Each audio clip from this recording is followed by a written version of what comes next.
This is not a clickbait. I really bought cheapest 360mm AIO liquid cooler from AliExpress. Let's go right to the point. This 360mm TUser AIO cost only 70 euros, cheaper than second-hand branded liquid coolers, so I couldn't resist and bought it. AIO came in surprisingly good packaging. Inside there was everything you need for basically every CPU socket there is, starting with LGA 1156, ending even with AM5. I would like to say that I really liked that the socket screws was labeled for each socket, or Intel and AMD. And for my surprise, this cooler came with nice fans. They just slice together without any wiring. That's one point for AliExpress. But of course, everything is not that simple with China. When I put everything together, there was one flaw. CPU blocks RGB was dead. I guess you can't expect everything to be perfect with cheap things. But for me, that RGB wasn't deal breaker. But for someone who wants to use it daily for personal computer, not like me for test bench, it would be a deal breaker. But I contacted the seller and he was kind enough to refund me 20 euros. So the real AIO price is 50 euros. I can't cry about RGB now, can I? You might ask, but how would you test it? And my answer would be only with time of using it. But today I will test it with my good old friend i7-3930K. This video basically is about AIO, but I really wanted to push the CPU to its limits, so why not do both?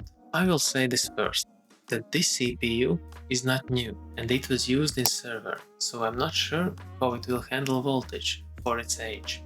But for my surprise, I managed to push this CPU a lot. Like 5.2 GHz a lot. But 5.2 GHz at 1.54 volts wasn't stable. AIO cannot cool down i7 enough, so I managed to get stable 4.8 GHz at 1.47 volts. I know it's a lot of voltage for the CPU for 24/7 use, but I stress tested for 48 hours in AIDA64, and CPU proved that he can stay at 72 degrees tops. As for AIO, it didn't even get warm enough to give a hot air to the DRAM heatsink. But now, let's see how CPU performed after overclock. Starting with 3D Mark times Pi in 1080p CPU test. Here I compare only CPU score. So before OC, i7-3930K get 4383 points, but after overclock, 3930K get impressive 5900 points. This score was comparable to Ryzen 5 2600. That's really good. If you look at that, Ryzen 5 2600 is 7 years younger than this i7.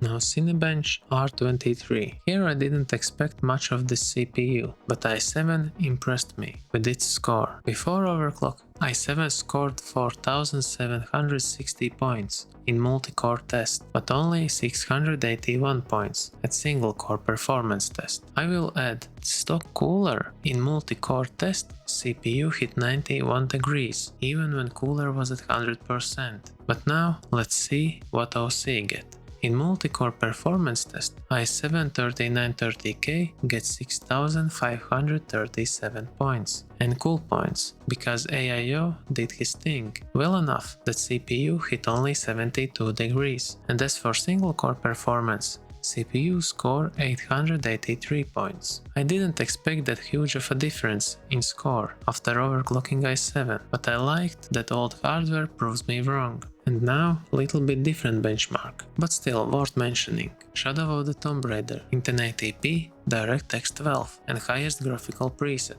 Before, processor rendered 14,854 frames and averaged 95 FPS at 84 degrees, even before overclock. That's really impressive for 32nm CPU. But after overclock, CPU rendered 18,395 frames and averaged 117 FPS. Results are impressive, but not that impressive as CPU degrees. Even when CPU is overclocked, AIO cooled it down to 68 degrees when benchmark was running.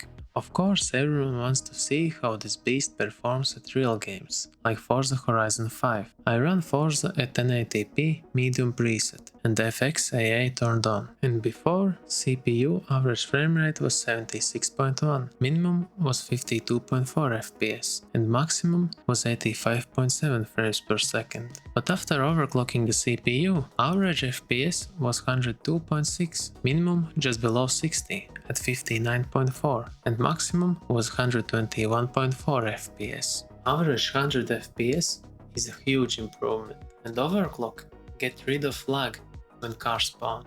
Next game was Battlefield 5 at 1080p Ultra preset. Before, CPU got average of 88.7 frames per second, minimum was 44.6 FPS, and maximum was 115.7 FPS. And one thing that's worth mentioning, that this CPU in Battlefield with stock cooler hit 90 degrees, what create little stutters at respawn. And after overclock, average frame rate was 98.3 FPS, minimum was 47.5 FPS, and maximum was 130.4 FPS. For my relief, i7 with AIO maxed out at 70 degrees, which made stutters go away. As for AIO, I can't recommend it more for those who have high-end CPUs or server processors. You can't really buy good 360mm AIO without spending 150 plus euros. That's why Chinese market is almost first thing for people with limited budget. And so far, yeah, no one is perfect. Cheap things can be faulty, but that's why it's so cheap, so you can't really brag about it.